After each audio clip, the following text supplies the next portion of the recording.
We're going to use the 6-inch applicator from Duratool. If you keep these applicators flat like this, either full of finish, full of stain, or full of water, they will not drip. As soon as you go on the edge, they are going to drip. So you want to be cognizant of that when you're using this for water popping the floor so you don't drip all over the floor. All right.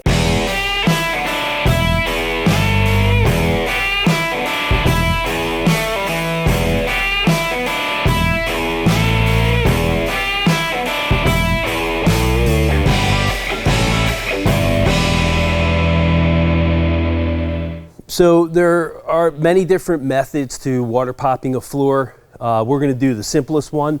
Our square foot area is a little small. But as you can see, we have sanded, pre-finished hardwood floor. Bevel is out. That was an aluminum oxide finish. We used the Blaze Plus and grip progression to get down, finish, bare wood, no bevel, screen it.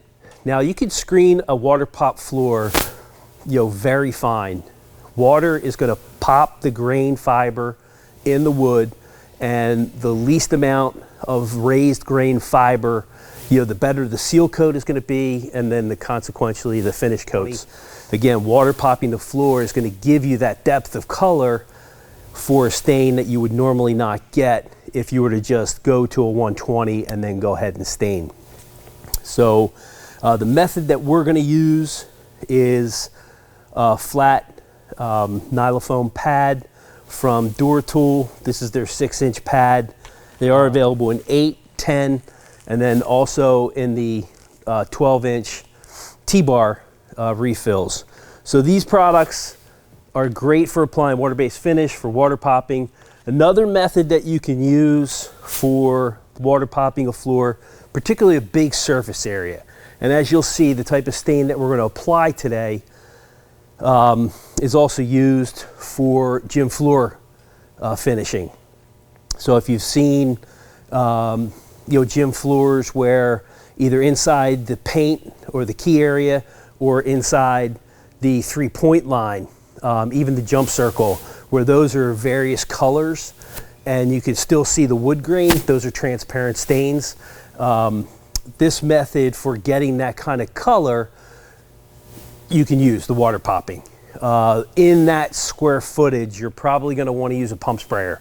Even it out with an applicator like a T-bar, and it'll work great. Again, we're going to use the Duratool 6-inch pad, and you can see I have a trash bag. There are just certain things that you want to understand about water popping. It is like staining the floor, even though it's water.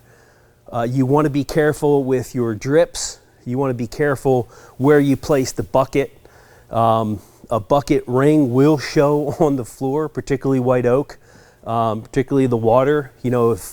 I'm not saying you have to go to the extent of distilled water, but various well waters, city waters are going to have different extractives in them that could react with the white oak and the tannin in white oak and give you a ring.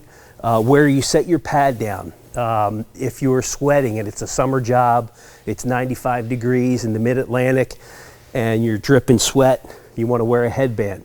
Watch how wet your knees are. These are all things that you want to be mindful of and cognizant of when you're water popping a floor. And the same holds true for your feet. If you go on a freshly water popped floor and crush that grain back down, it's going to take stain differently there. So all of these precautions you want to take so that you get a great job for your customer. A standard stain application after this, if you're using an oil modified stain or solvent based stain, you're going to want to wait overnight for this to dry.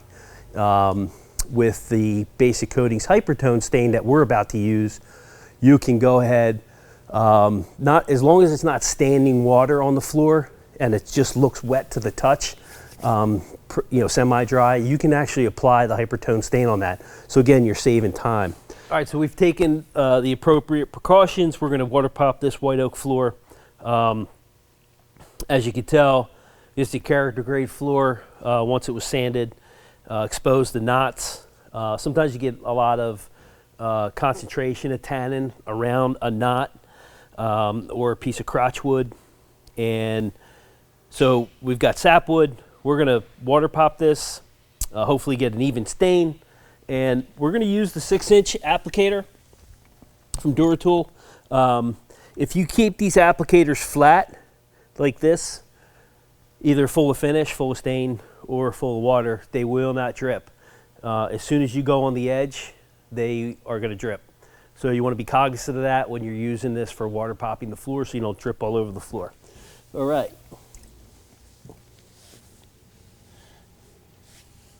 And I am applying this very much like a stain. Not to be repetitive, but if you are going to do this on a larger surface area, you do want to use a pump sprayer just so you get even application, and then go ahead and back drag it with a larger T-bar for an even application. Anybody that's applied stain knows sometimes you apply stain by pouring it on. So the wood can grab it and give you a mark there. Most of the time you can blend it in, but we're just going to use the best precaution we can, get it even, and then let it dry. And we're using tap water. Here, feel free to use distilled water, well water. If you're really worried about well water, go to distilled water or some sort of a filtered water. But this will give us a good even stain application.